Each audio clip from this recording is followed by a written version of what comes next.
আমার জন্য রক্ত বেচা টাকা দি যেই বাবা মাদ্রাসায় পড়াইলো, ওই মা বাবাকে তুমি তোমার রহমতের কুলে লালন পালন করো হে মালিক। আল্লাহ কয় তুই যদি আমার দরবারে ভাবে বলতে পারো, তোর মায়ের জন্য আমি রবের দরবারে দোয়া, তোর বাবার জন্য আমি রবের দরবারে দোয়া, আর আব্বা আম্মার সাথে ভালো আচরণ এগুলা কইরা যদি আব্বা আম্মার একটু রাজি বানাইয়া আমারেও যদি রাজি বানাইতে পারো, এক নম্বরে আমার ইবাদত, দুই নম্বরে মা বাবার খেদমত, এই দুইটা মিশন যদি বাড়িতে নিয়া বাস্তব জীবনে বান্দা তুই যদি আমল করতে পারো, সূরাতুল ইসরার এই দুইটা আয়াত ফলো কইরা যদি চলতে পারো, রিজর রব ফি রিজল ওয়ালিদাইন ওয়া সাকাতুর রব ফি সাকাতিল ওয়ালিদাইন। আল্লাহ মা বাবা রাজি, এর মানে আল্লাহও রাজি হয়ে গেল। মা বাবা তো রাজি হলো না, আল্লাহও রাজি হলো না। হুমা জান্নাতুকা ওয়া নারু, দুইজনই তোমার জন্য জান্নাত, দুইজনই তোমার জন্য জাহান্নাম। এদেরকে যদি রাজি বানায় কবরে যাও, ইবাদত করে যদি কবরে যাও, জুয়ানকালের সময়টারে যদি কাজে লাগাও, আব্বা আম্মার খেদমত করে যদি কবরে যাও, তাহলে দেখবা কবর জান্নাতের বাগান হয়ে গেছে। আর যদি মনে করো আমি ইবাদত করতে করতে করতে বড় একজন কুতুব হয়ে গেলাম, বড় একজন আবেদ হয়ে গেলাম, তাহলে জুরাইজের কথা চিন্তা করো। জুরাইজের মতো বড় আবেদ বনি ইসরাইলের মধ্যে আর 2-3 জন ছিল না। এত বড় আবেদ, তাহাজ্জুদ মিস দেয় না, আল্লাহর এত কাছের হয়ে গেল। যেই জুরাইজের জন্য মা শুধু একবার দোয়া করলো, আল্লাহ গো আমার জুরাইজ আমার কথা শুনে নাই, আমার জুরাইজ রে তুমি বেশ্যা নারীর ফিতনার মধ্যে না পালায়া মাইরো না। মায়ের দোয়া কবুল হয়ে গেল। জুরাইজ মরণের আগে এক বেশ্যা খারাপ নারীর কবলেও পড়ে গেল। এর মানে বোঝা যায় জুরাইজের সেই চাইতে বড় আবেদ আমি না, জুরাইজের চাইতে বড় আবেদ বাংলাদেশের বড় বক্তারাও না, জুরাইজের চাইতেও বেশি আবেদ আমার আপনার মতো মানুষরা না। সে তো বড় আবেদ, তার বেলায় যদি এমন হয় তাহলে আমগো বেলায় তো কি হালত হবে। আজকে থেকে নিয়ত করেন আমি জুয়ানকালের সময়টারে ইবাদতের মাধ্যমে কাটাবো। 2 নম্বরে নিয়ত করে নেন আব্বা আমা যাদের বেঁচে আছেন এদের সাথে এদের খেদমত করে সদাচরণ করে করে চলবেন। ওয়াকাদা রাব্বুকা আল্লা তা'বুদু ইল্লা ইয়্যাহু ওয়া বিল ওয়ালিদাইনি ইহসানা ইম্মা ইয়াবলুগান্না ইনদাকাল কিবারা আহাদুহুমা আও কিলাহুমা ফালা তাকুল লাহুমা উফফিন ولا تنهرهما وقل لهما قولا كريما واخفض لهما جناح الذل من الرحمة وقل رب ارحمهما كما ربياني صغيرا জোরে জোরে চিল্লায় পড়েন আল্লাহু আকবার। আর জোরে আল্লাহু আকবার। আল্লাহ পাক বলেন বান্দারে আমি বললাম 1 নম্বরে মিশন হলো আমার ইবাদতের মধ্যে মগ্ন হবা, 2 নম্বরে মিশন হলো আমার ইবাদতের পরে তুমি তোমার মা বাবার খেদমত করবা। ইম্মা ইয়াবলুগুন্না ইনদাকাল কিবার, যদিও তোমার আব্বা আম্মা 2 জনের একজন, আহাদুহুমা আও কিলাহুমা 2 জনের একজন অথবা 2 জনই যদি পার্থক্যের মধ্যে উপনীত হয়ে যায়, জীবনে কোনোদিন এদের সাথে কোনো অন্যায় আচরণ করবা না। কারণ বাবাই কষ্ট কইরা বড় বানাইলো, মার কষ্ট কইরা কইরা তোমারে বড় বানাইলো। জীবনে কোনোদিন তুমি এই আব্বা আম্মা বুড়া হওয়ার পরে ফালা তাকুল্লাহুমা উফিন, এদের সাথে উফ শব্দটা ব্যবহার করা যাবে না, তুমি করবাও না। ওয়ালা তাকুল্লাহুমা উফিউ ওয়ালা তানহারহুমা, জীবনেও কোনোদিন এদের ধমক দেওয়া যাবে না। ওয়াকুল্লাহুমা কাওলান কারীমা, আল্লাহ পাক জানায়া দিলেন কেমন আচরণ করবা।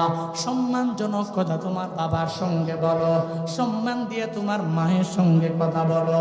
এমন কথা বলবা না যেই কথা মায়ের বুঝতে অসুবিধা হয়ে যায়, এমন ভাবে বলবা না যেই কথা বুঝতে তোমার বাবার অসুবিধা হয়ে যায়। তুমি ইংলিশ ভালো বলতে পারো, কথায় কথায় মায়ের সামনে ইংলিশ বলবা না। তুমি আরবি ভালো বলতে পারো, তোমার গ্রামের কৃষক বাবাটা তা পারে না, ওই বাবার সাথে আরবিতে কথা বলার দরকার নাই। বাংলা ভাষায়, তোমার নাসিরনগরের ভাষায়, ব্রাহ্মণবাড়িয়ার ভাষায় মায়ের সাথে কথা বলো রে বাপ, বাবার সাথে কথা বলো। আল্লাহ পাক জানায়া দিলেন, লাইজ্জে নাম কথা বলো, নরম নরম বলো, সাহলান বলো, মানে সহজ সহজ সুন্দর করে মার সাথে বলো, আব্বার সাথে তুমি কথা বলো। এরপরে আল্লাহ পাক জানায়া দেয়, ওয়াকফিদ লাহুমা জানাহাদ যুল্লি মিনার রাহমা, তোমার বিনয়ের বাহুটা, তোমার বিনয়ের বাহুটা তোমার মায়ের সামনে বাবার সামনে তুমি নত করে দাও, তুমি নামায়া দাও। আর আব্বা আম্মার জন্য যখন হাত তুলো, রবের দরবারে একটু আবদার করো, আল্লাহ গো রব্বি, ও আমার রব, ইরহাম হুমা, আমার দুইজন মা বাবার প্রতি আপনি একটু রহম করেন, একটু দয়া করেন, কামা, যেমনই ভাবে রব্বায়ানি সগীরা, তারা দুইজনে আমাকে ছোটবেলায় লালন পালন করলো। এইসব দোয়া কেন করি? দোয়া তো পুঁজি। দোয়া কি বলেন না? দোয়া কি? এ তো পুঁজি। এছাড়া চলি কেমনে? জুনায়েদ আল হাবিব চলে কেমনে? দোয়া দিয়া চলে, দোয়ার মাধ্যমে চলে। দোয়া ছাড়া আমাদের ব্যক্তিগত কোনো পুঁজি নাই। বাবার দোয়া আছে, মায়ের দোয়া আছে, আসাতিজায়ে কেরামের সুনজর এবং নেক নজর এবং তাহাজ্জুদের মুসল্লায় বসে কিছু দোয়া আছে বলেই জুনায়েদ আল হাবিব কথা বলতে পারে। আপনি চলেন কেমনে? অফকোর্স ব্যাকগ্রাউন্ডে কারো না কারো দোয়া আছে, এই জন্য আপনি চলেন। দিন শেষে দোয়া বড় এক অস্ত্র, এছাড়া কেউ চলতে পারে? মুখুল ইবাদাত, মগজ, সমস্ত ইবাদতের মূল এবং মগজ হচ্ছে দোয়া।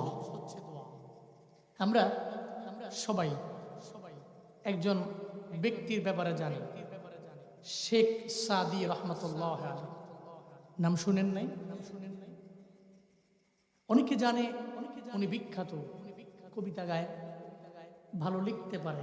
এরকম ভাবে উনি গায়ক এবং লেখকের দিক থেকে অনেক অগ্রগামী, এটা অনেকে মনে করে। কিন্তু ইলম এবং আমলের দিক থেকে যে কি পরিমাণ রবের নিকটে উনি অগ্রগামী, আপনি এই ঘটনা না আসলে বুঝবেনই না। উনি আল্লাহর এত কাছে ছিলেন।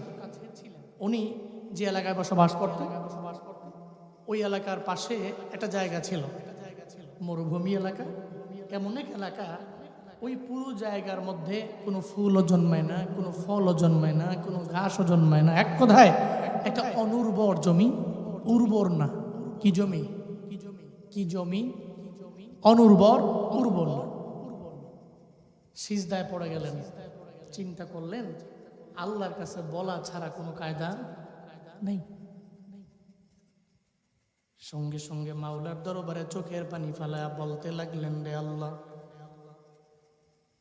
যে এলাকার মধ্যে আমার বসবাস, ওই এলাকার মধ্যে এমন একটা মরুভূমি আছে, যেই মরুভূমির মধ্যে ফুলও জন্মায় না, ফলও জন্মায় না।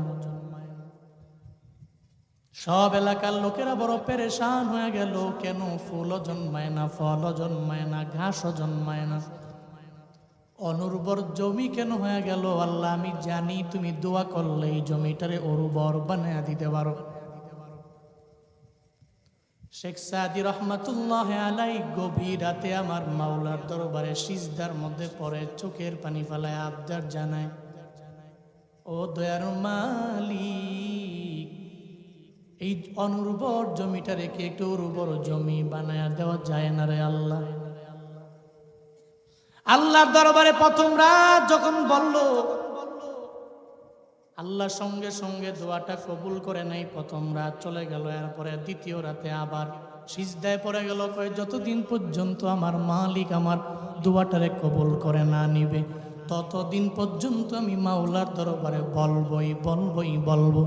দ্বিতীয় রাতের বেলা সিজদায় পড়ে গেল, আল্লাহকে বলতে লাগলো, আল্লাহ গো, অনুর্বর জমিটারে তুমি একটু উর্বর বানায়া দাও, যাতে এলাকার মানুষগুলো একটু চাষাবাদ করে করে ডেভেলপ হতে পারে, একটু উন্নতি সাধন করতে পারে।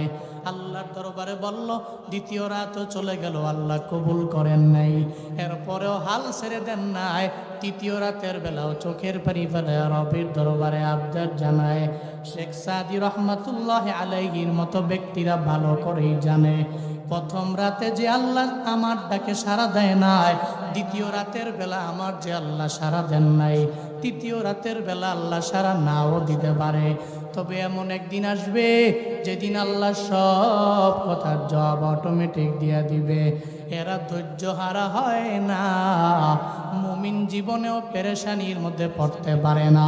40 বছর হয়ে গেল বিবাহের বয়স, আল্লাহ ছেলে দেয় নাই, মেয়ে দেয় নাই, এমন আছে না নাই? আসেনি? আল্লাহর দরবারে চোখের পানি ফালায়া ফালায়া রবকে ডাকে, হে মালিক, কেন তুমি আমারে ছেলে দাও না, কেন মেয়ে দাও না? এরকম আছে না নাই? খালি কান্দে আল্লাহর কাছে, বলে আল্লাহ ছেলে দাও, এটা মেয়ে দাও, আর না একটা সন্তান হইলে দিয়া কলিজা ঠান্ডা করে দাও। এরকম বলে কি বলে না? কথা কয় না কে? এরপরে যদি হঠাৎ করে কয় দূর আল্লাহ আমার কথা কবুল করবে কি না? মুমিনের জীবনে ধৈর্য হারা কথা নাই। উফ, ধৈর্যহীন আলাপ, ধৈর্যহীন কোন শব্দ, ধৈর্যহীন কোন বাক্য মুমিনের জীবনে হতে পারে? মুমিন তো জানে বিপদ তো আমার, দিন শেষে এ বিপদ, এ মুসিবতের পরে আল্লাহ তো আছে, আমার দোয়াটা একদিন কবুল হবেই। ফিলিস্তিনের মুসলমানরা কাঁদে, বারবার কাঁদে, সময় এমন একদিন আসবে দোয়া তো কবুল হবে। ইসরায়েলের নেতানিয়াহু আজকে দেখলাম বলে গেছে, দেখেন না আপনারা? দেখেন না আপনারা? দোয়া তো কবুল হবে। নেতানিয়াহু পালায়া শুধু কান্ত না, পুরা ইসরায়েল আগুনের দাবানলে জ্বলবে ইনশাআল্লাহ। শুধু মুমিনের দোয়ার অস্ত্রটা অগ্রগামী হবে, খালি চালায়া যাবে। সে শুধু এই দোয়ার পুঁজি নিয়ে আগাবে। আল্লাহ এই দোয়া হয়তো আজ না হয় কাল কবুল করবেই করবেই করবে, বলি ইনশাআল্লাহ। শেখ সাদি রহমাতুল্লাহ উনি চিন্তা করলেন, আমি প্রথম রাত দোয়া করলাম, কেন আল্লাহ কবুল করলো না? দ্বিতীয় রাত আবার করল। চিন্তা করলেন এরপরও কবুল করলো না কেন? তৃতীয় রাতে আবার দোয়া করলেন। কয় রাত গেল? 3 রাত টানা আল্লাহকে বলতে লাগলো, আল্লাহ জমিটা তো অনুর্বর, একটু উর্বর বানায় দিলে কি হয়? চতুর্থ রাতের বেলা আবার এক নাগারে যে আল্লাহ আমার ডাকে সাড়া দেয় না, আমিও আল্লাহর এই দোয়ার সারব। সিজদায় পড়ে চতুর্থ রাতের বেলা আবার আল্লাহকে বলতে লাগলেন, আল্লাহ গো জমিটারে উর্বর বানায় দাও। চতুর্থ রাতের বেলা আবার যখন আল্লাহকে বলল, আল্লাহর কাছে শেখ সাদির ওই দোয়া পছন্দ হয়ে গেছে। শেখ সাদি রহমতুল্লাহ আলাইহি চতুর্থ রাতের দোয়াটা রবের দরবারে কবুল হয়ে যাওয়ার পরে আল্লাহ কয়, আই খিজির, দৌড়ে যাও আমার ওই বান্দার কাছে, শেখ সাদির দরবারে যাও। দেখা গেল সিজদায় উনি পড়ে আছেন। হযরতে খিজির আলাইহিস সালাম ওনার বরাবর চলে আসে। উনি সিজদা থেকে ওইটা দেখি হযরতে খিজির ওনার সামনে দাঁড়ানো। কে আপনি? কি আপনার পরিচয়? কয় আমি খিজির। কয় কে পাঠাইছেন? কয় সিজদার মধ্যে যে আল্লাহরে বারবার ডাকো ওই আল্লাহই পাঠাইছে। কি চাইছো আল্লাহর দরবারে? কয় আমি তো চাই অনুর্বর জমিটা উর্বর হয়ে যাক। কয় আল্লাহ তোমার দোয়া কবুল করে নিয়েছেন, তুমি এই সকাল হলেই দেখবা অনুর্বর জমি আর অনুর্বর নাই, ফুলে ফলে ঘাসে জমিটা উর্বর হয়ে গেছে। শেখ সাদি রহমাতুল্লাহ আলাইহি ফজরের সময় চিন্তা ভাবনা করে যেই জমিটার মধ্যে অনুর্বর ছিল এই জমিটা কি হালাত হয়ে গেল, একটু দেখা লাগবে। সঙ্গে সঙ্গে চলে গেল। উনি জমির বরাবর যা দেখে খিজির আলাইহিস সালাম যেভাবে বললেন ওইভাবেই তো হয়ে গেল। ওই জমিটা ফুলে ফলে ঘাসে পরিপূর্ণ ভরপুর হয়ে গেল। উর্বর একটা জমি এলাকাবাসী যখন পেয়ে যায়, এলাকাবাসী সঙ্গে সঙ্গে খুশি হয়ে যায়, দৌড়ে চলে আসে। একটা পর্যায়ে শেখ সাদির দরবারে যাওয়ার পরে যায় শেখ সাদিরে বলে, শেখ সাদি রে, আপনি মনে হয় আপনার কারামতের কারণে আমাদের অনুর্বরের জমিটা উর্বর বানায়া দিলেন। শেখ সাদি কয়, না রে, বিন্দু মাত্র পরিমাণ আমার কোনো পুঁজি নাই, এই জমিটারে আমি উর্বর বানাইতে পারি না, এই জমিটারে উর্বর বানানোর যোগ্যতা আমার নাই। এই জমি তো উর্বর বানাইছেন একজন, চিল্লায়া বলেন তার নাম। শেখ সাদি ডেকে বলে, ও এলাকার মানুষ, জমি তো ছিল অনুর্বর, উর্বর তো আমার করার মতো কোনো যোগ্যতা নাই। এই জমি উর্বর করেছেন আমার মালিক। কে তোমার মালিক? কই আমার রব।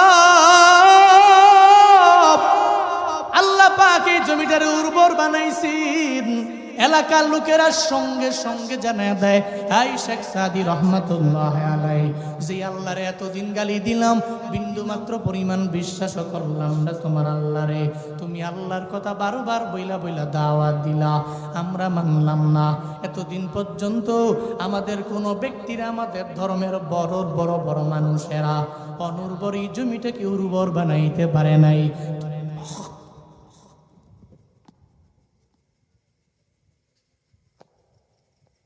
আপনাদের এই ক্ষেত মনে হয় পোকায় ভরবো না? পোকা যদি 2 জায়গায় পরে তো কাহিনী নমরুদের মতো মুশকিল। তো এই জন্যই ঝামেলা, যে সমস্ত ক্ষেতের মধ্যে অনেক বেশি পোকা থাকে, ওই মাহফিলে লাইট লাগাইলে আমার আশপাশ কিন্তু পোকায় ভরা। তা আমি যখন কথা কই তখন তো মুখ হা হবেই, ঠাস করে পোক 2 জায়গায়। আর যদি পয়েন্ট বরাবর যায় একটু লাগতে পারে, তাহলে বয়ান আর আজকে না, 1 বছর পরেই করুন লাগবে। কথা বুঝেন নেই মনে? পোকা যদি আপনার গলায় লাগে তো আসর তো লাগবেই। একটা আসর লাগলে আপনি কাশতে কাশতে অস্থির হয়ে যাবেন, আর বয়ান করবেন মুশকিল।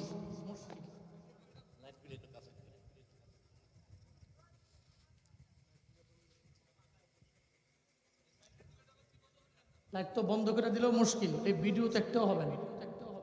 আচ্ছা, এই যে কয়টা, একটা দেন নাকি? এই পাশে তো থাকে, এটা বন্ধ, পাশে একটা বন্ধ করে নেবেন। শেখ সাদি রহমতুল্লাহ আলাইহি এর কাছে এসে এরা সবাই বলে যে, তোমার যে আল্লাহর অবিশ্বাস করতাম এতদিন, ওই আল্লাহই অনুর্বর জমিটার উর্বর বানাইল, তেলি আর দেরি কেন? আমাদের পড়ায়া দাও লা ইলাহা ইল্লাল্লাহু মুহাম্মাদুর রাসূলুল্লাহ।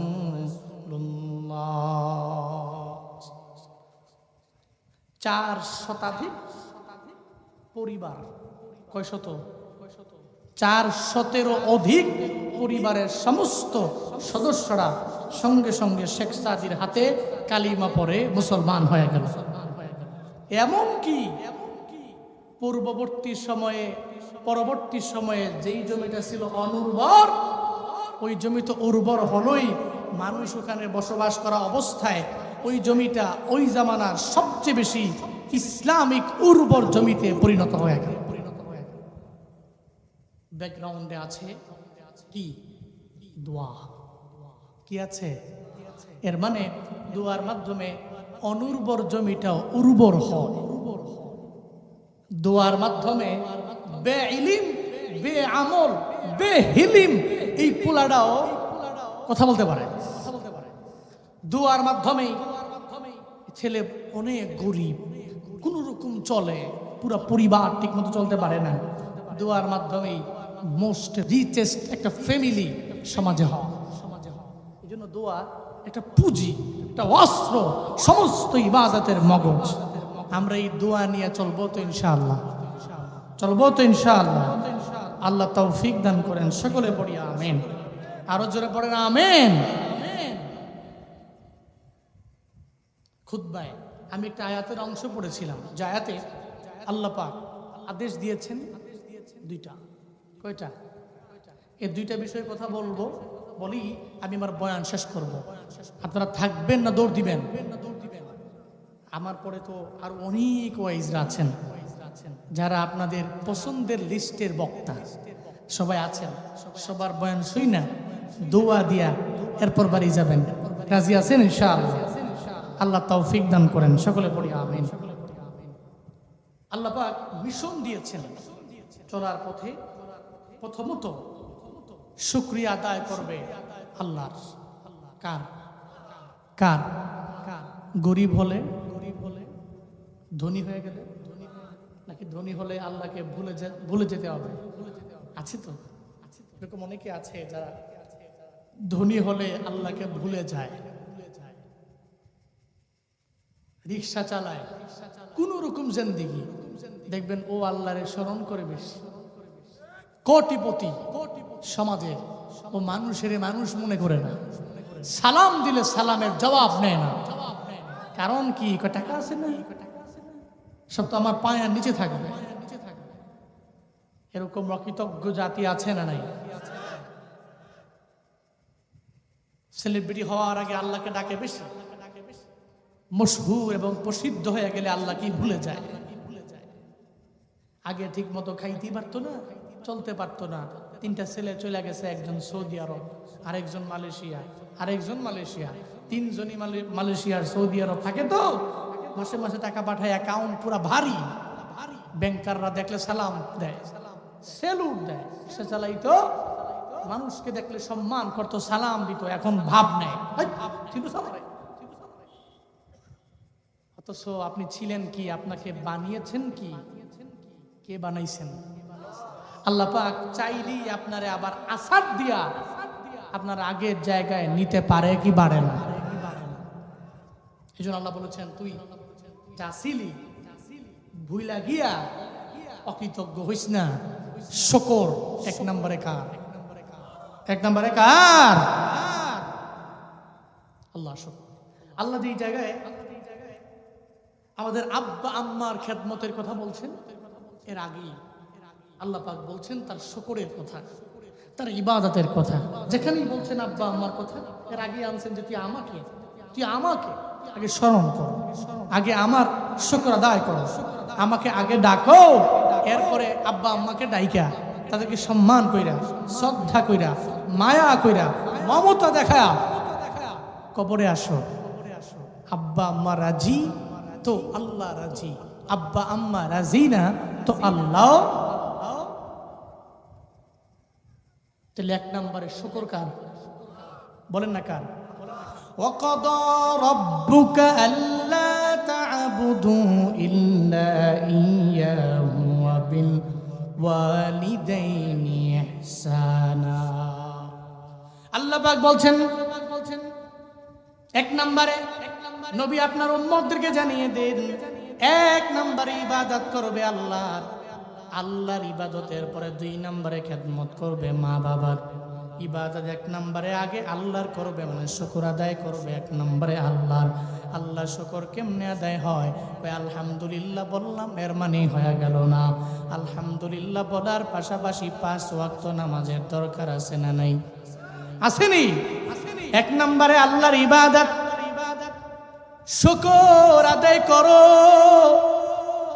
আলহামদুলিল্লাহ বলো, পাশাপাশি 5 ওয়াক্ত নামাজেও রবের সিজদা দাও। আল্লাহর কুদরতি পায়ে যদি সিজদা দেওয়া যায়, তাইলে রবের শুকর আদায় হবে। রবের ইবাদতের মধ্যে মগ্ন হতে পারলেই রব রাজি হয়ে যাবে। কয় আল্লাহরে শুকর আদায় করবা কেমনে? কয় নামাজে। আল্লাহর শুকর কেমনে হবে? কয় রোজায়। আল্লাহর শুকর কেমনে হবে? কয় দান করার মাধ্যমে হবে। আল্লাহর শুকর কেমনে আদায় হবে? যাকাত দেওয়ার মাধ্যমে হবে। আল্লাহর শুকর কেমনে আদায় হবে? হজ করার মাধ্যমে হবে। আল্লাহর শুকর কেমনে আদায় হবে? আমলের লাইনে অগ্রগামী হওয়ার মাধ্যমে শুকর আদায় হবে। এর মানে মিশন 1 নাম্বার, ইবাদত চলবে 1 নম্বরে কাজ। তবে ইবাদত করব কবে? ইবাদত করব আমি বুড়া হলে, কথা কয় না কেন? বুড়া হয়ে গেলে তো ইবাদত করার বিন্দু মাত্র পরিমাণ গ্যারান্টি নাই। এক নম্বরে হায়াতের গ্যারান্টি নাই, আমি বুড়া হইলেই মরবই গ্যারান্টি নাই। দুই নম্বরে এই যে মুরব্বীরা এখানে আছে দেখবেন, এরা যখন ওযু করার জন্য যখন যায়, সুন্দর করে মুখটা ধোয়ার পরে হঠাৎ করে তার এমন একটা হালত হয়ে গেল, ওযু ছুটে যায়, এরপরে আবার পুনরায় ওযু করা লাগে, এরপরে মুখ ধোয়ার পরে হাত ধোয়া পর্যন্ত যখন যায়, হঠাৎ করে ওযু ছুটে যায়, এরপরে আবার 3 বারের সময় 3 বার ওযু করা লাগে। ওযুটাও পরিপূর্ণ হইল কিনা এই চিন্তা নিয়েই মুরব্বীটা মসজিদের মধ্যে যায়। ওখানে যাওয়ার পরে 4 রাকাত ফরজ নামাজের জায়গায় পইরা ফেলে 5 রাকাত। এমন আছে না নাই? আসেনি? যেই জায়গার মধ্যে পড়া লাগবে 3 রাকাত, পরে 4 রাকাত পড়া লাগবে, 2 রাকাত পড়া ফেলে 3 রাকাত বলতেও পারে না। হঠাৎ করে একজন জুয়ান পোলা যায় যদি কয়, দাদা গো আপনি তো এমন ভাবে নামাজ পড়লেন, নামাজটা হয় নাই। বেশি বুঝো, আমার মতো বয়স হয়েছে তোমার, পণ্ডিতি করো, অথচ জুয়ান পোলা যা কইছে তাই ঠিক হইছে, কিন্তু পোলা লোকে খেপে গেছে। এরকম আছে না নাই? রাগ ক্রোধে অগ্নিশর্মা, বেশি বুঝো, অথচ বেশি তো পোলাই ঠিকই বুঝছে। আসলেই তো উনি 2 রাকাতের জায়গায় 3 রাকাত পড়ছে, কিন্তু দমকায়া চলে আইছে। তো নামাজ তো 2 রাকাত পড়ছে 3 রাকাত, এর মানে উনি শিওর উনি পড়ছে 3 রাকাত, উনি শিওর এটা, কিন্তু উনি সবাই বলছে না 2 রাকাতই পড়ছি। তো কেমন হইলো? তাহলে বুড়া হয়ে গেছে, এর মানে ঠিক ঠিকানা নাই। এর মানে আমি বুড়া হলেই যে ইবাদত ঠিক মতো করতে পারবো এর গ্যারান্টি। তাহলে এর মানে ইবাদত যে করব এটার মুখ্যম সময় হলো যৌবনকাল। কোন কাল? কথা কয় না। কোন কাল? যৌবনকাল। যৌবনকালে ইবাদতের দাম রবের দরবারে কম না বেশি? কথা কয় না। কম না বেশি? যুবক পোলাটায় 2 রাকাত নামাজ পড়ে আল্লাহরে ডাকতে দেরি হয়, আল্লাহ তার ডাকে সাড়া দিতে দেরি করে, কারণ সে পবিত্র। তার 2 রাকাত নামাজে সে স্পষ্ট উচ্চারণের মাধ্যমে সূরা ফাতিহা পড়েছে, এর সাথে সূরা মিলিয়েছে। এই 2 রাকাত নামাজ পড়া যখন পবিত্র হালাতে আল্লাহকে ডাকছে, আল্লাহ কয় জুয়ান পোলাটা চাইলেই নামাজ না পড়া ফ্রি ফায়ার খেলতে পারত, কিন্তু খেলে নাই। জুয়ান পোলাটা চাইলেই নামাজ না পড়ে টিকটক চালাইতে পারত, টিকটক করতে পারত, ও করে নাই। জুয়ান পোলাটা চাইলেই বসে বসে লুডু খেলা সময় নষ্ট করতে পারত, কিন্তু করে নাই। ও এশার নামাজের আজানে দৌড়ে নামাজ চলে গেছে। আল্লাহ কয় তোর ইবাদত তো আমার কাছে পছন্দের, তোর তো বাধা দেওয়ার মতো কেউ নাই। তুই তোর আব্বার কথা না মানলে তোর আব্বাই কিছু বলতে পারবে না, তোর মার কথা না মানলে মায় কিছু বলতে পারবে না। তুই এরপরে তুই যে নামাজে গেছো, তোর নামাজটা আমার কাছে বড্ড পছন্দের বান্দা। তুই চোখের পানি ফেলা রবের দরবারে কাঁদতে দেরি, আসমানের নিচে জমিনের উপরে তোর চাইতে কাছের কোন বান্দা আমার সেকেন্ড কেউ হতে পারে না। কারণ তুই তো জুয়ান মানুষ, তুই চাইলেই তো খারাপ কাজ করতে পারতি, কেউ তোরে বাধা দিয়া ওই কাজ থেকে দূরে সরাইতে পারতো না, কিন্তু তুই করস নাই, তুই নামাজে গেছ। এই জন্য জুয়ান কালে ইবাদতের দাম রবের দরবারে কম না বেশি? অনেক জুয়ান পোলারা আছে এ মাহফিলে, যুবকরা, আপনাদের জুয়ান এই বয়সে ইবাদতের মাধ্যমে সময়টা কাটাতে পারবেন তো ইনশাআল্লাহ?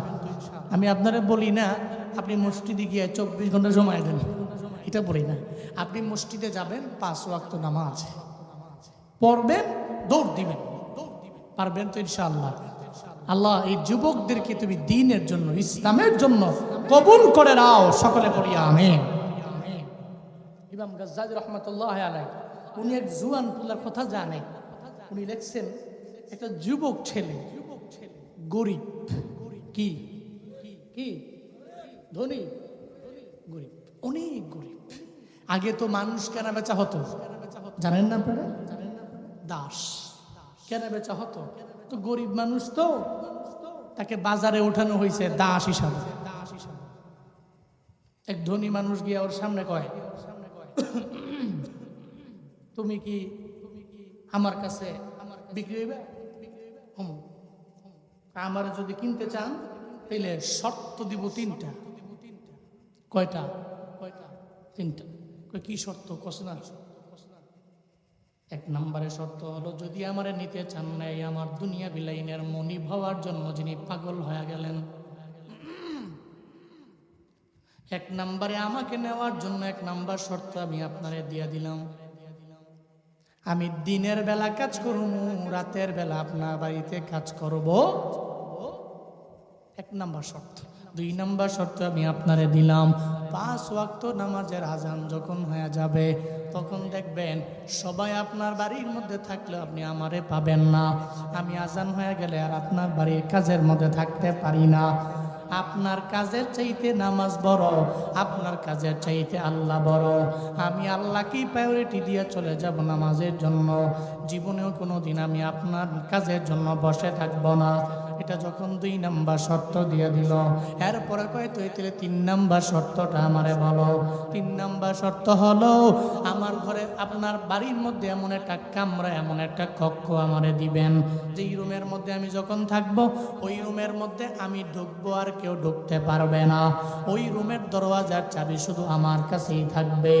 স্বয়ং আপনি বাড়ির মালিক, আপনার কাছেও রুমের চাবি থাকতে পারবে না। এই 3টা শর্ত আমি আপনারে দিয়া দিলাম। যদি মানতে পারেন আমারে নিয়ে যেতে পারেন, যদি না মানেন আমি আপনার বাড়ির মধ্যে যাব না। দুনিয়া আল্লাহর বান্দা কয়, এই গরিব, এই দাস, যুবক ছেলে, আমি তোমারই শর্তটা আমি মেনে নিলাম, চলেন চলেন তাইলে আমারে নিয়ে যান।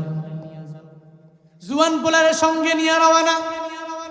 একটা পর্যায়ে যখন জুয়ান পোলাটারে নিয়ে যখন বাড়ির মধ্যে নিয়ে গেলেন, 1 নম্বর শর্ত মানলেন, তুমি অসুবিধা নাই, দিনের বেলার কাজ করবা, রাতের বেলা কাজ করার দরকার নাই। তোমার 2 নম্বর শর্ত, 5 ওয়াক্ত নামাজের আজান যখন হয়ে যাবে তুমি নামাজের জন্য যাবা, আমার বাড়ির কাজ তোমার জন্য স্টপ হয়ে যাবে। 3 নম্বর শর্তটা যে দিলা, এখন একটা রুম তোমারে দেখাবো, কোন রুমটা তোমার পছন্দ হয় তুমি আমারে বলো না, ওই রুমটাই আমি তোমারে দিয়া দিব। ওই রুমের দরওয়াজার চাবি তোমার কাছে থাকবে, অন্য কেউ ঢুকতে পারবে না। একটা পর্যায়ে দামি একটা রুমে নিয়ে গেল।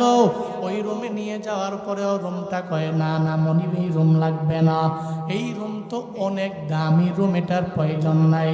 এরপর ওই রুমটা ছেড়ে আর একটা মিডিয়াম কোয়ালিটির রুমের মধ্যে নিয়ে যায়।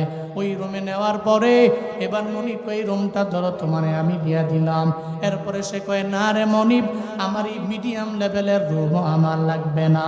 একটা পর্যায়ে একটা ছোট্ট জীর্ণ শীর্ণ রুম, যেই রুমের মধ্যে কোনো কাজও নাই, যেই রুমের মধ্যে খাটও নাই, যেই রুমের মধ্যে বিছানাও নাই, সব জায়গায় মশা মাছি পোকা মাকড়ে ভরপুর হয়ে গেছে যেই রুমটা। ওই রুমের বরাবর যাওয়ার পরে মনিব কয়, এটা নিবানি? তাহলে এটাই তো আমার জন্য লাগবে। আমার দামি রুমের প্রয়োজন নাই, একটা ছোট্ট রুম আমারে দিবেন, যেই রুমের মধ্যে আমি আমার আল্লাহকে একটু রাজি বানাইতে পারবো। আমার এত দামি রুম লাগবে না, কারণ ওই দামি রুম আমার আল্লাহর দরবারে প্রিয় না। যেই দামি রুমের মধ্যে নামাজ নাই, যেই দামি রুমের মধ্যে কেউ 1 ওয়াক্ত নামাজও পড়ে না, নফল ইবাদতও করে না, ওই রুম আল্লাহর কাছে দামি না। ওই রুম কবরের চাইতেও ভয়ঙ্কর রে মনিব। ও মনিব, আপনি শুনেন, এই যে ছোট্ট রুম আমারে দিয়েছি,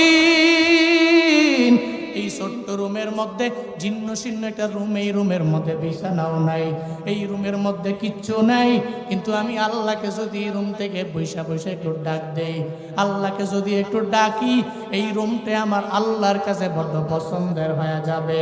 আপনার গ্রামের 4 তলা 5 তলা বিল্ডিং এর দাম রবের দরবারে নাই। যদি ওই বিল্ডিং এর মধ্যে নামাজ না থাকে, আপনার একটা কুড়ে ঘর, একটা টিনের ঘরের মধ্যেও রহমত দিয়ে আল্লাহ ভরপুর বানাবে। যদি ওই রুমের মধ্যে 5 ওয়াক্ত নামাজ মহিলারা পড়ে, ঠিক কিনা? বিল্ডিং দামি রুম, কিন্তু নামাজ নাই। গোল্ডেন দিয়া যদি ওই রুমটারে সাজায় দেয়, গোল্ডেন রুম যদিও বানায়, এরপরে ওই রুমের দাম কি রবের দরবারে আছে? আছে। ছোট্ট জীর্ণ শীর্ণ রুম, এটাই আল্লাহর কাছে দামি। যদি রুমে নামাজ চলে, ও কয় আমার দামি রুম লাগবে না, এই জীর্ণ শীর্ণ রুমটা হইলেই চলবে, তবে শর্ত কি? চাবি খালি আমার কাছে থাকবে, আর কারো কাছে থাকতে পারবে। শর্ত মানলাম, ধরো এই রোমও তোমারে দিলাম, তাহলে শর্ত কয়টা ছিল? কয়টা?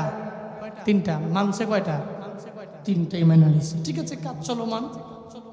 উনি প্রতিদিন যখন আজান দেয় নামাজে চলে যায়, কাজ স্টপ।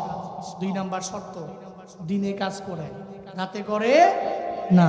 3 নাম্বার শর্ত, রুমের চাবি খালি তার কাছেই আছে, এই পুরো পরিবারের কোনো ব্যক্তির কাছে ওই রুমের চাবি সেকেন্ডার কারো কাছে নাই।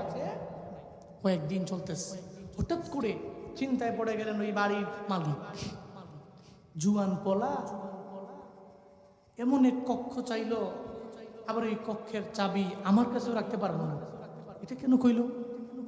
অফকোর্স ব্যাকগ্রাউন্ডে কোনো কারণ থাকতে পারে, হইতে পারে জুয়ান পোলা কোনো অন্যায় করতে পারে। আপনার বাড়ির চাকর যদি আপনার বাড়িতে কাজ কইরা কোনো আকাম কুকাম কইরা ধরা খায়, আপনার সম্মান থাকবে না যাবে? কথা বলেন না কেন? ও মনে মনে চিন্তা করে, জুয়ান মানুষ তো, হয়তো কোনো কি করে না করে, একদিন রাতের বেলা অবশ্যই দেখা লাগবে, অবশ্যই দেখবো আসলে সে কি করে। কিন্তু সে তো বলছে এর চাবি আমাকে ছাড়া আর কারো কাছে থাকবে। গভীর রাতে, রাত 1টা 2টা 1:30 যখন বেজে যায়, মানুষের দরওয়াজাগুলো বন্ধ হয়ে যায়। এমন একটা হালাতে দূরে বাড়ির মালিক চলে গেলেন। ওই যুবক জুয়ান পোলাটা ঘরের মধ্যে কি করে এটা দেখার জন্য যখন যায়, দরওয়াজার সামনে গিয়া দাঁড়ায়। দরওয়াজার একটা ছোট ফাঁকা আছে, যেই ফাঁকা দিয়া দেখা যায় ঘরের মধ্যে কি করে না করে হালকা বোঝা যায়। দরওয়াজার ফাঁকা দিয়া তাকায় দেখে রে, জুয়ান পোলাটা ঘুমায় না, একটা মুসল্লা বিছায় দিছে, সেজদায় পইরা মালিকের দরবারে চোখের পানি ফালায় কান্দে। চিল্লায় পড়া যাবে কি মারহাবা।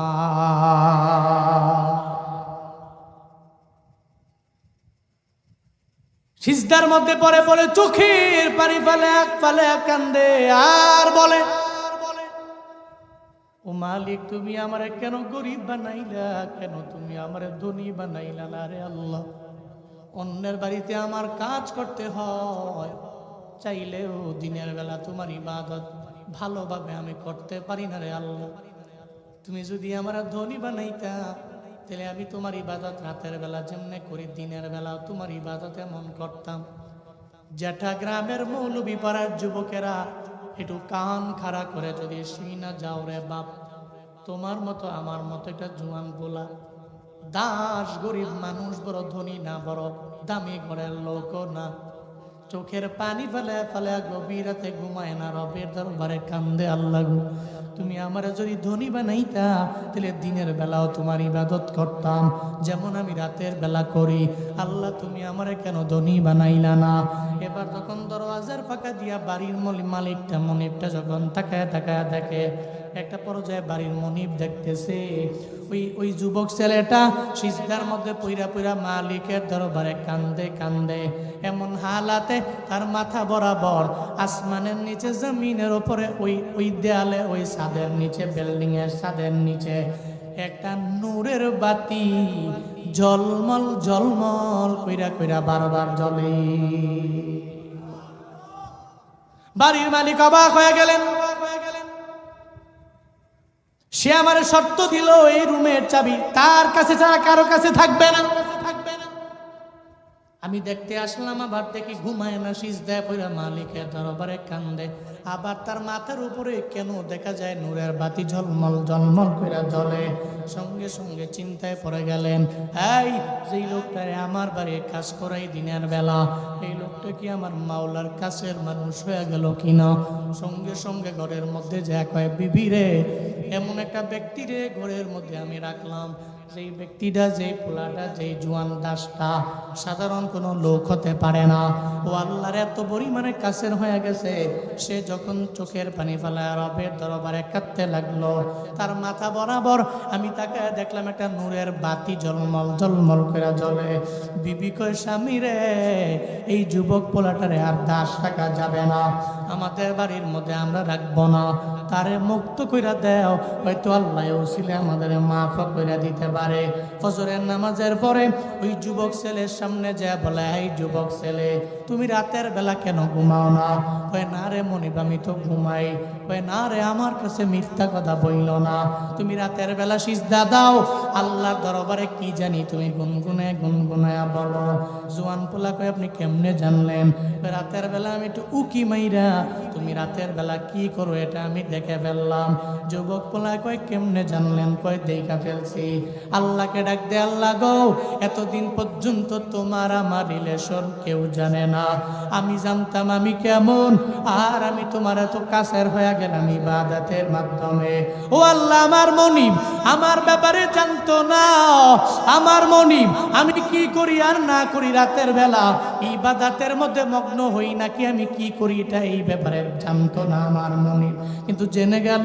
ও আল্লাহ, এখন যেহেতু জেনেই গেল, সে চাইবে আমি যাতে আর তার দাস না থাকি। আমি চাই না আমার সম্পর্ক জানার পরেও দুনিয়ার মধ্যে আমি বেঁচে থাকি। আমি জানি আমি দোয়া করলে তুমি সঙ্গে সঙ্গে আমার দোয়াটাকে কবুল করে নিবা। জোয়ান পোলাটা সঙ্গে সঙ্গে আল্লাহকে জানায় দে, আল্লাহ আমি দুনিয়ার মধ্যে আর থাকতে চাই না, আমি দাস মুক্ত জিন্দেগি আর দুনিয়ার মধ্যে কাটাইতে চাই না। আল্লাহ গো, তুমি আমার এই দুনিয়ার মালিকের সামন থেকে আমারে উঠে নিয়ে যাও। এই কথা বলতে দেরি হয়, যুবক পোলাটা, যেই পোলাটা আল্লাহরে এত পরিমাণে রাজি বানাইল, আল্লাহর কাছে আবদার জানাইতে দেরি, আল্লাহ তারে দুনিয়া থেকে উঠে নিয়ে যাইতে দেরি করে নাই।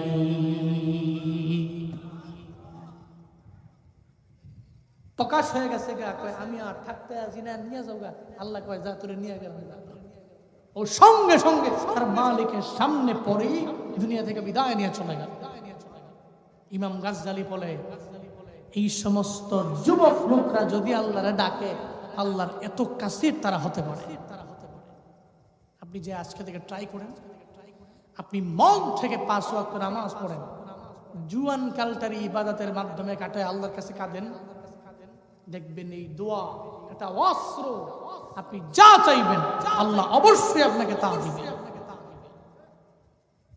নবীজি বলেছেন, সাবআতুন ইউজিল্লাহুমুল্লাহু ফি জিল্লিহি ইয়াওমা লা জিল্লা ইল্লা জিল্লুহু। 1 নাম্বার আল ইমামুল আদিল, 2 নাম্বার ওয়াশাবুন নাশআ ফি ইবাদাতি রাব্বিহ। নবীজি বলেছেন, কিয়ামত যখন হবে, আরশে মুআল্লার ছায়া ছাড়া যেদিন কোনো ছায়া থাকবে না, ওদিন আল্লাহ 7 শ্রেণীর লোকরে ছায়া দিবে। এর মাঝে 2 নাম্বার হলো ওই যুবকটা, যে যুবক তার যৌবনকালের সময়টা ফ্রি ফায়ার খেলা কাটাইছে।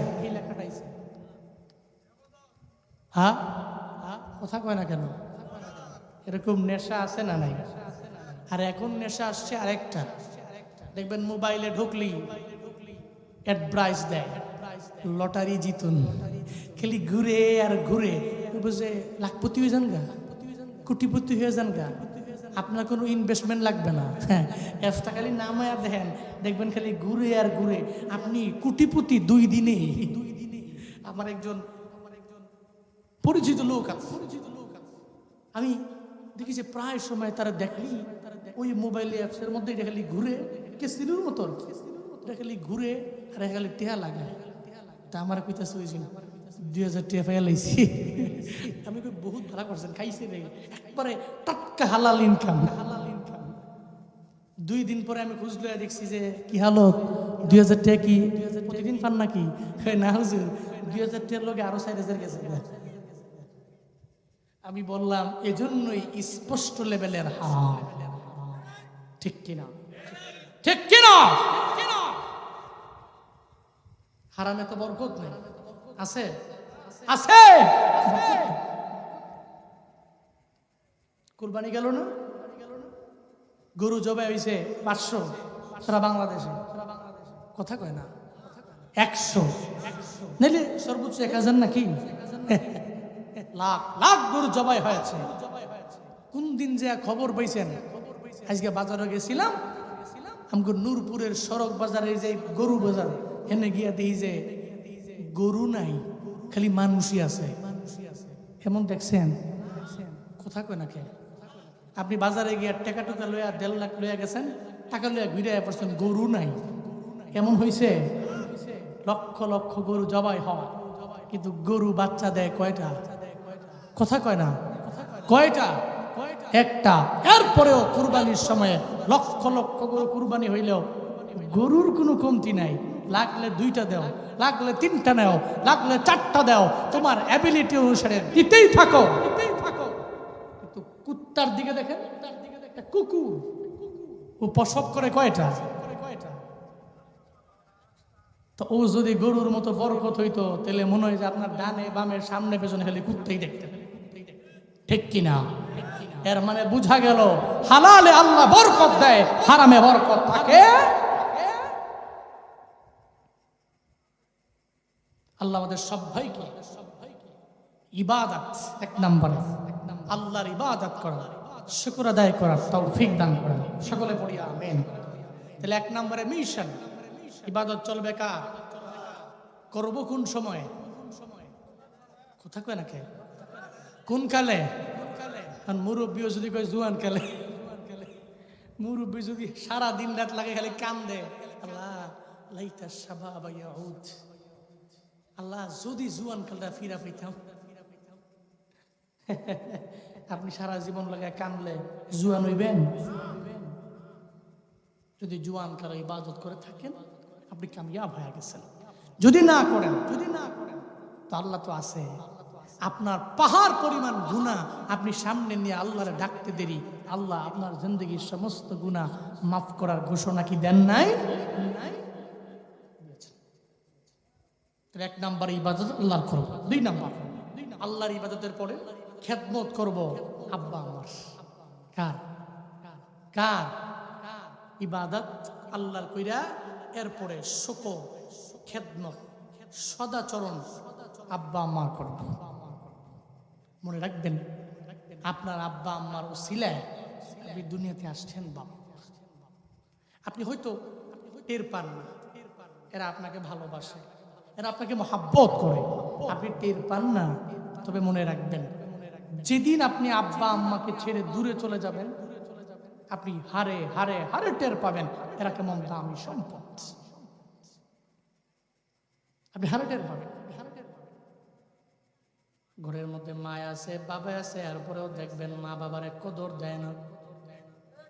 এই পোলাটা 18 বছরের, 19 বছরের, 20 বছরের পোলাটাও মাকে ধমক দেয়, আব্বারে ধমক দেয়।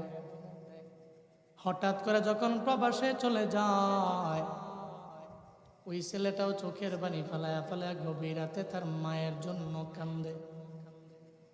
আমি জানি রে, এরা আব্বা আম্মারে বড় মিস করে চোখের পানি ফেলায় মা বাবার জন্য এরা কান্না করে।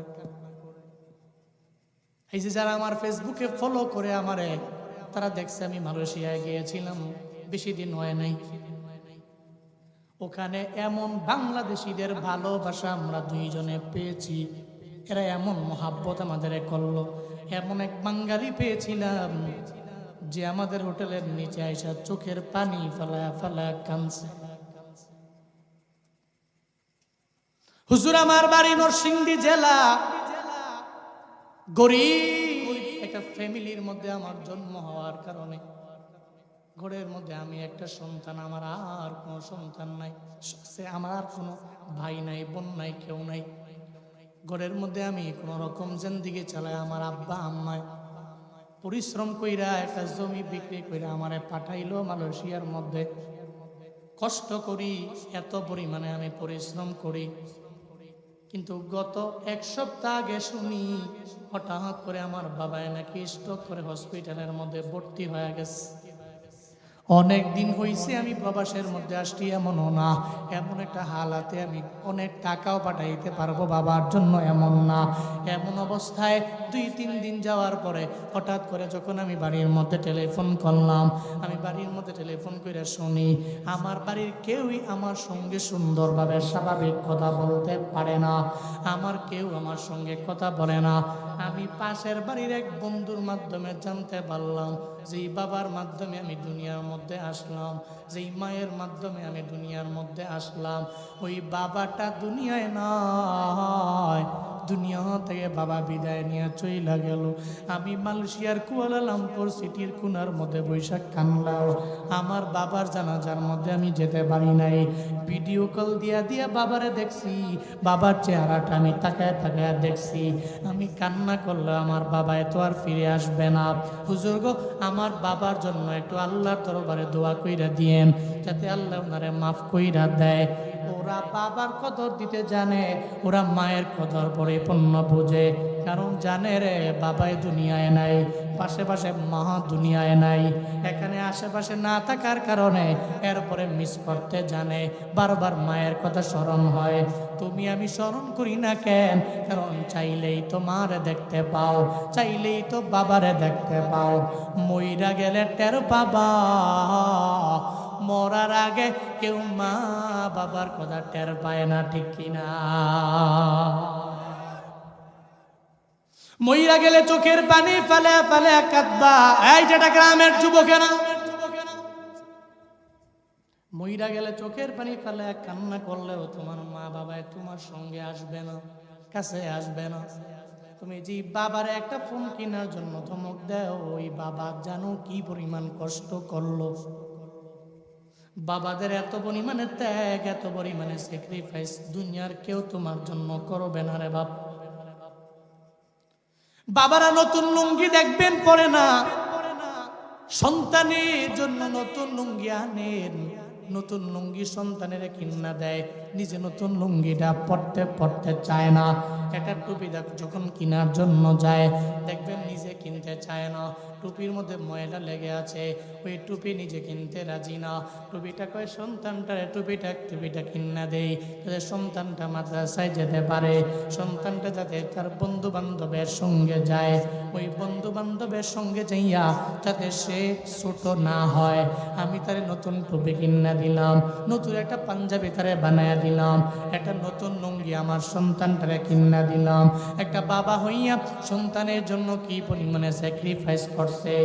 এই ভারতের বিহারের মধ্যে এক আল্লাহর বান্দা, অনেক গরিব মানুষ, বয়স 50+ হয়ে গেল, ঘরের মধ্যে সন্তান একজন আছে, নাম হলো ইমরান।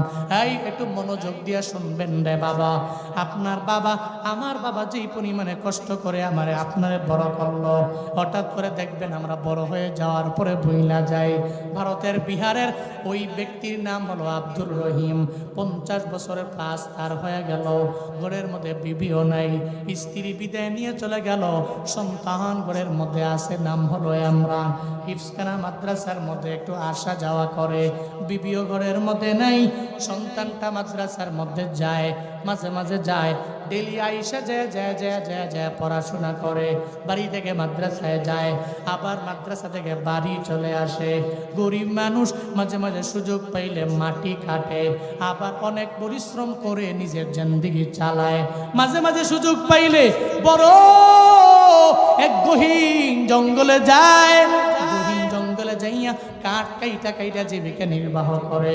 একটা পর্যায়ে ছোট বাচ্চাটারে কোনো রকম জিন্দেগি চালাইতে যখন লাগলো, হঠাৎ করে একদিন ছোট বাচ্চাটাই তার বাবার কাছে আবদার জানাইলো, বাবা রে, আমার ঘরের মধ্যে আমার মায়ের তো নাই, চাইলেই তো আপনি একটা বিয়া কইরা আর একজন মা ঘরের মধ্যে আনতে পারেন, আপনার বয়স অনেক বেশি হয়ে যায় নাই যে আপনি একজন মা ঘরে আনতে পারবেন না। সঙ্গে সঙ্গে বাবা কয়, এই ছেলে, তোরে আমি এত পরিমাণে মোহাব্বত করি, আমি তোর ঘরের মধ্যে আরেকজন বিবি আমি আনতে পারবো না, তোর জন্য আমার জীবনটারে আমি স্যাক্রিফাইস করে দিতে রাজি আছি, তবে মূল কথা কি বলবা তুমি আমারে জানায়া দাও না। গভীর রাতে একটা পর্যায়ে ছোট্ট বাচ্চাটা ইমরান তার বাবার কাছে জানায়া দেয়, বাবারে, প্রতিদিন আমি মাদ্রাসায় যাই, আমার পরনের মধ্যে পায়ের মধ্যে এক জোড়া জুতা আমার নাই, একটু দামি একটা জুতা কিনবার আমার মন চায়। আমার বন্ধু বান্ধবেরা দামি জুতা পরতে পারে, এরা চাইলেই জুতা কিনতে পারে, এদের বাবা এদের কিনা দেয়। আমরা বড় গরিব হয়ে গেছি, বড় অসহায় আমরা হয়ে গেলাম, আমরা চাইলেও আমার পায়ের মধ্যে দামি জুতা পরতে পারবো না। এরপরও বাবা গো, আমি তোমার কাছে একটা আবদার জানাইলাম, এক জোড়া জুতা যদি আমাদের কিনে দাও, আমারে কিনে দাও, এই জুতাটা পইরা আমি মাদ্রাসার মধ্যে যেতে পারবো। একটা পর্যায়ে বাবাটাই, আমি তো গরিব মানুষ, চাইলে আমি কিনতে পারবো না, একটু রাত কাঠটাকে একটু পোহাইতে দাও। একটা পর্যায়ে পরের দিন রাত যখন শেষ হয়ে গেল, বাবা আব্দুর রহিম দৌড়ে যখন বাজারের মধ্যে যায়, একটা পুরাতন জুতার দোকানে গিয়া বলে, এই জুতার দোকানদার, এক জোড়া জুতা তুমি আমারে দিবা কিনা? কয়ে ধরো ধরো, এক জোড়া জুতা নিয়ে যাও। কয়ে দাম কত দিবা? কয়ে 300 টাকা দেওয়া লাগবে।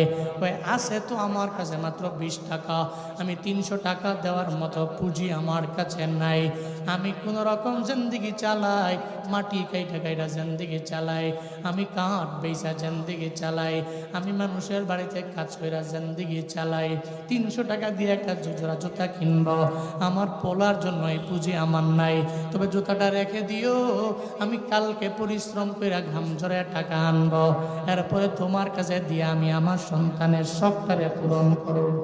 পরের দিন যখন রওনা, এবার আর কাজের জন্য আব্দুর রহিম যায় না। একটা পর্যায়ে আব্দুর রহিম একটা ব্লাড ব্যাংকে এলাকা চলে গেল, যেখানে রক্ত কেনা বেচা হয়।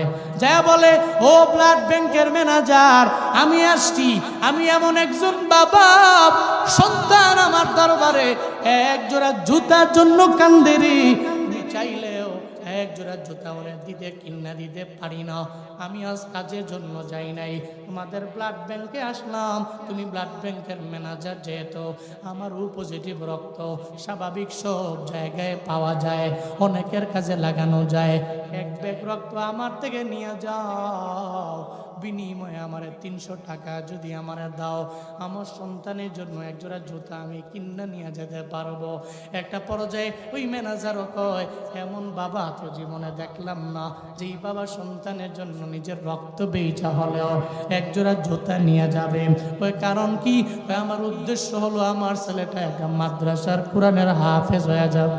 ও আমার কাছে একটা আবদার জানাইছেন, আমার কাছে একটু বলছে যাতে আমি এক জোড়া জুতা কিনা দেই, আমার এক ব্যাগ রক্ত নিয়ে যাও, বিনিময়ে আমার 300 টাকা নিয়ে দাও। আব্দুর রহিমের রক্তগুলো টেনে টেনে টেনে টেনে ব্যাগ ভরে নিয়ে যায়, 300 টাকা দিয়ে দেয়, ধরো তোমার ওই মাদ্রাসার কোরআনের হাফেজ ছেলেটার জন্য এক জোড়া জুতা তুমি কিনা নিয়ে যাও। তখন জুতাটা কিনা নিয়ে গেল, তখন আব্দুর রহিমের ছেলে ওই মাদ্রাসায় পড়ব এমরান নামক ছেলেটা সঙ্গে সঙ্গে খুশি হয়ে গেল, ওই বাবা রে, আমার জন্য আমার আবদার আপনি রাখলেন, এক জোড়া জুতা কিনা নিয়ে আসলেন, কিন্তু কেমনে আনলেন বাবাই তো বলতে চায় না, কেমনে আনলেন বাবাই বলতে চায় না, কারণ সন্তান যদি শুনে রে, ওই বাবাই বুঝি আমার জন্য রক্ত বেচে জুতা আনছে, সন্তান বলবে জুতা আমি পড়তে পারবো না, বাবাই কয়েকটা ম্যানেজ করে আনছি, কিন্তু মূল কথাটা সন্তানটারে বলতে রাজি না। এমন একটা হালাতে হঠাৎ করে একদিন এমরান যেই মাদ্রাসার মধ্যে পড়ে, মাদ্রাসার একজন শিক্ষকের সাথে, ওস্তাদের সাথে ওই চাচার মোলাকাত হয়ে গেল, মানে আব্দুর রহিমের মোলাকাত হলো। আব্দুর রহিম রে কয়, এই আব্দুর রহিম, আপনার ছেলেটারে আপনি মাদ্রাসার মধ্যে পড়ান, আমি জানি আপনি বড় পরিশ্রম করে পড়ান, আমি একটা মাধ্যমেও শুনলাম আপনার ছেলের পায়ের জুতা কিনা দিয়েছেন রক্তের বদৌলতে। ও আব্দুর রহিম, ইমরানের বাবা, আপনার ছেলে মাদ্রাসায় পইরা 30 পারা কোরআনের একজন হাফেজে কামেল হয়ে গেছে, তার মাথার মধ্যে পাগড়ি দেওয়া হবে, বিশাল জনসভা হবে, দিস্তারে ফজিলত উপলক্ষে একটা আয়োজন হবে, ওই আয়োজনের মধ্যে আপনি থাকবেন, আমি সবাইরে বুঝিয়ে দিমু একজন বাবা তার ছেলের জন্য কি পরিমাণে ত্যাগ করে, কি পরিমাণে স্যাক্রিফাইস করে। যখন দিস্তারে ফজিলত উপলক্ষের আয়োজনের মধ্যে বাবা আব্দুর রহিম গেল, বড় গরিব মানুষ, অনেক বেশি দামি কাপড় চাপড় নিয়ে যাইতে পারে নাই, এমন একটা হালাতে সঙ্গে সঙ্গে ওস্তাদটা তারা জানায় দেয়, এমরান রে, দেখো না তোমার বাবা এত পরিমাণে গরিব, তোমার বাবাই তোমার জন্য জীবনে কি করে নাই? এমনকি এই যে তোমার পায়ের পরনের মধ্যে যেই জুতাটা আছে, এই জুতাটা কার টাকায় কেনা? অবশ্যই আমার বাবা আমারে কিনা দিয়েছে। একটু বাবারে জিজ্ঞেস করো না, বাবা এই জুতাটা কেমনে আনলো? সঙ্গে সঙ্গে জানিয়ে দেয়, ও ছেলে আমার, আমি ওদিন তোমাকে বলতে পারি নাই আমি যেই রক্ত বেচা টাকা দিয়ে তোমার জন্য এক জোড়া জুতা কিনছি, কেন বলি নাই জানোস নি? মোর মন ছোট হয়ে যাবে, তুমি জুতাটা পরতে আনইজি ফিল করবে। আমার বাবা রক্ত বেচা আমার জন্য জুতা আনার দরকারটা কি ছিল? কি প্রয়োজনে আমার বাবা আমার জন্য জুতাটা আনলো? তুমি পড়তে চাইবা না? আমি বাবায় বলি নাই আমি তোমার জন্য এত পরিমাণে কষ্ট করলাম। একটা পর্যায়ে এতগুলা মানুষের সামনে হাফেজা কোরআন ওই ছেলেটা বাবাকে জড়ায়া ধইরা ধইরা বারবার বলতে লাগলো, ও বাবা আমার, তুমি আমার জন্য এত পরিশ্রম কেন করো? আমারে জানায়া দাও। ও বাবা গো, আমার একটু বলো না, রক্ত বেইসাও কেন আমাকে এক জোড়া জুতা তুমি কিনা দেওয়া লাগবে? তুমি আমার জন্য এত পরিমাণে কষ্ট কেন করো?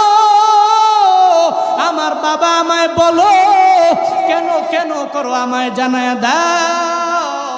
বাবা সঙ্গে সঙ্গে সন্তানটারে জানায়া দেয়, ইমরান রে, তুই হাফেজে কোরআন হয়ে গেল। আমার তো জীবনে একটা আশা ছিল, তোর মা দুনিয়া থেকে বিদায় নিয়ে যাওয়ার পরে ঘরের মধ্যে অন্য একটা বিবি আমি আনবো না, তোর চেহারার দিকে তাকায়া আমি আমার জীবনটারে পার করে দিব। আজকে কোরআনের হাফেজ হয়ে তুই বের হয়ে গেল, তোর মাথার মধ্যে পাগড়িও ঘুরানো হলো।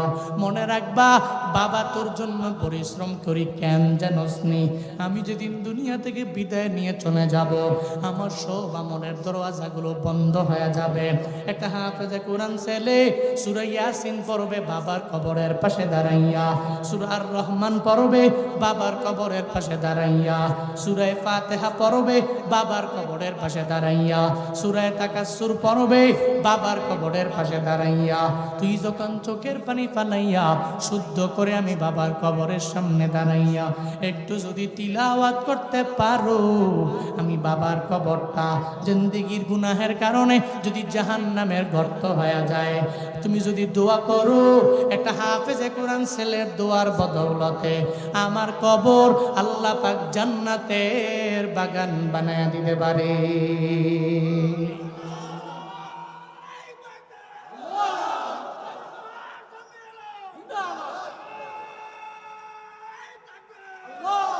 আতিনা ফি দারে দুনিয়া না হাসানাতিনা ফি দারে উকবা না হাসান ইয়া গিয়াসাল মুস্তাগীসি নাহদিনা লফদিকারা বিল উলুমে ওয়াল গিনা হর গোরি দেনে কো তু তৈয়ার है जू न मंगे उस्तो तो बेजार है।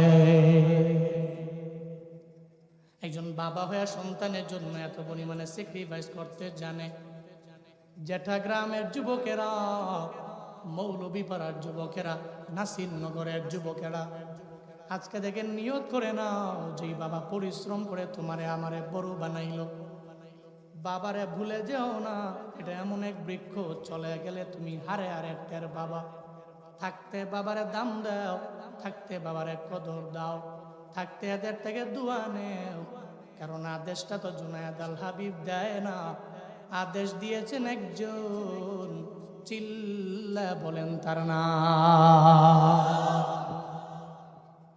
وَقَضَى رَبُّكَ أَلَّا تَعْبُدُوا إِلَّا إِيَّاهُ وَبِالْوَالِدَيْنِ إِحْسَانًا إِمَّا يَبْلُغَنَّ عِندَكَ الْكِبَرَ أَحَدُهُمَا أَوْ كِلَاهُمَا فَلَا تَقُل لَّهُمَا أُفٍّ وَلَا تنهرهما وقل لهما قولا كريما واخفض لهما جناح الذل من الرحمة وقل رب ارحمهما كما ربياني صغيرا জোরে জোরে চিল্লায় পড়েন আল্লাহু আকবার। আর জোরে আল্লাহু আকবার। আল্লাহ পাক বলেন, বান্দারে আমি বললাম 1 নম্বরে মিশন হলো আমার ইবাদতের মধ্যে মগ্ন হবা, 2 নম্বরে মিশন হলো আমার ইবাদতের পরে তুমি তোমার মা বাবার খেদমত করবা। ইম্মা ইয়াবলুগুন্না ইনদাকাল কিবার, যদিও তোমার আব্বা আম্মা 2 জনের একজন, আহাদুহুমা আও কিলাহুমা, 2 জনের একজন অথবা 2 জনই যদি পার্থক্যের মধ্যে উপনীত হয়ে যায়, জীবনে কোনোদিন এদের সাথে কোনো অন্যায় আচরণ করবা না। কারণ বাবাই কষ্ট কইরা বড় বানাইলো, মার কষ্ট কইরা কইরা তোমারে বড় বানাইলো।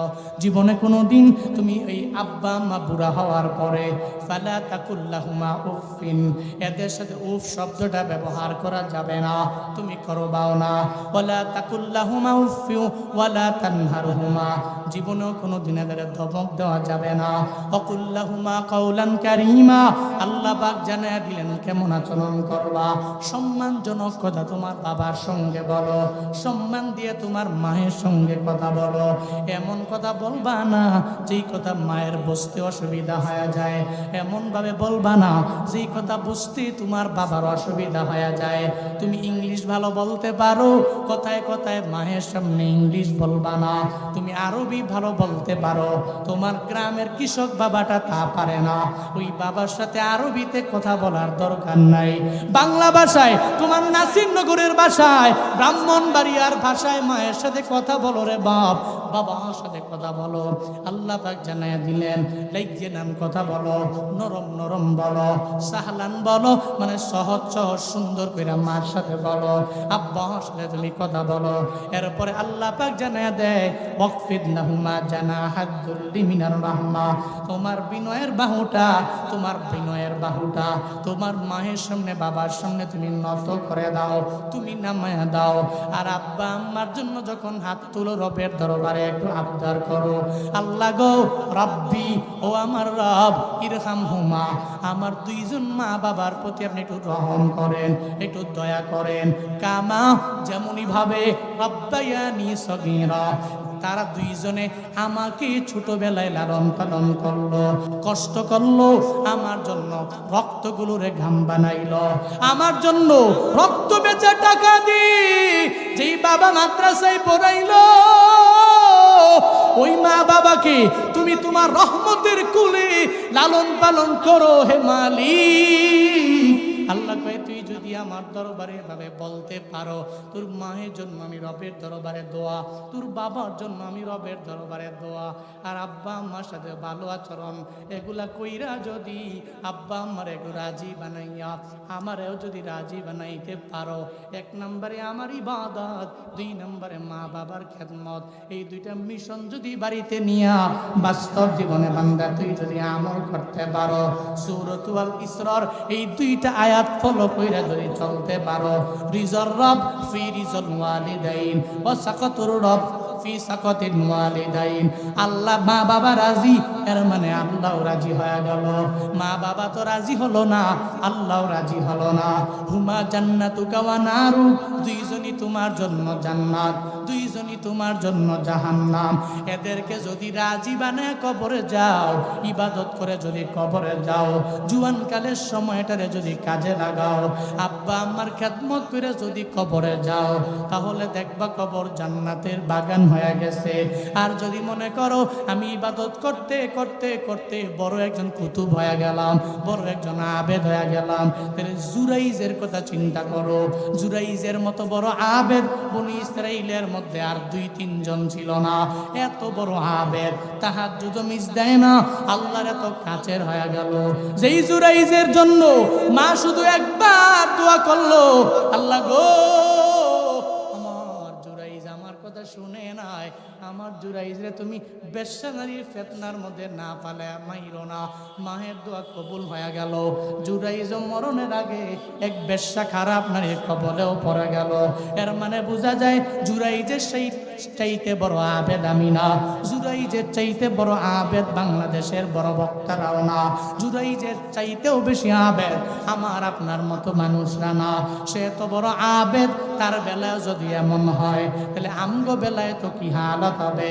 আজকে থেকে নিয়ত করেন আমি জুয়ানকালের সময়টার ইবাদতের মাধ্যমে কাটাবো।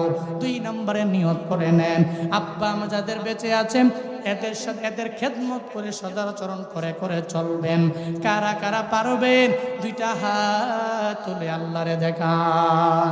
ও আল্লাহ, এই ব্রাহ্মণবাড়িয়া নাসিরনগরের জেঠা গ্রামের মৌলভী পাড়ায় তুমি তাকায়া দেখো না রে আল্লাহ, খতমে নবুয়ত যুব সংঘ সঙ্গের উদ্যোগের প্রোগ্রামে এই মানুষগুলা প্রচন্ড গরমের মধ্যে গরম রে গরম মনে করে নাই, এরা এখানে এসব বসলো, কিছু বয়ান শুনলো, নিয়ত কইরা যায় ইবাদত করবো গো আল্লাহ, নিয়ত কইরা যায় মা বাবার খেদমতের সময়টাকে পার করবে রে আল্লাহ।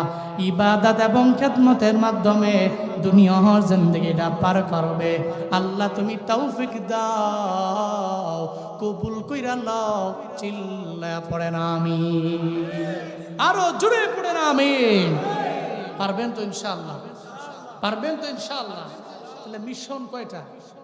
2টা মিশন নিয়ে আমরা অগ্রগামী হব। ফার্স্ট মিশন আমরা ইবাদত আল্লাহ করব, সেকেন্ড নাম্বার মিশন খেদমত মা বাবার করব। এই করতে পারলি সূরাতুল ইসরার এই 23-24 এই 2 আয়াতকে ফলো কইরা যদি আপনি চলতে পারেন, খুদা কা কসম জীবন কামিয়াব হবে। আল্লাহ আমাদের সবাইকে আমলে জিন্দেগি জওয়ানকালের ইবাদত কইরা জওয়ানকালের সময়টারে কাটায়া আব্বা আমার খেদমত কইরা কবরে যাওয়ার তৌফিক দান করেন।